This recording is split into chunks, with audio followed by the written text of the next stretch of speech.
Chennamma circle Belagavi ಒಳಗೆ RCB ಗೆದ್ದಂತಾರ ಹಿಂಗೆ celebration ಮಾಡತ್ತಾರು. ಒಂದು ಸಲ ನನ್ನ ವಿಡಿಯೋ ನೋಡ್ಕೊಂಡು ಬರ್ರಿ.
ಅನಾಹುತ 18 ವರ್ಷ ಆದ್ಮೇಲೆ ಗೆದ್ದಿದ್ದ ಭಾಳ ಅಂದ್ರೆ ಭಾಳ ಖುಷಿ ಆಗೈತಿ.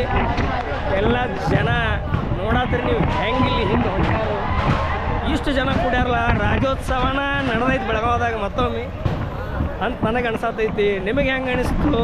ಲೈಕ್, ಶೇರ್, ಸಬ್ಸ್ಕ್ರೈಬ್ ಮಾಡಿರಿ. ಮತ್ತೆ ಸಿಗೋಣ್ರಿ ನೆಕ್ಸ್ಟ್ ಇದ್ರೊಳಗೆ.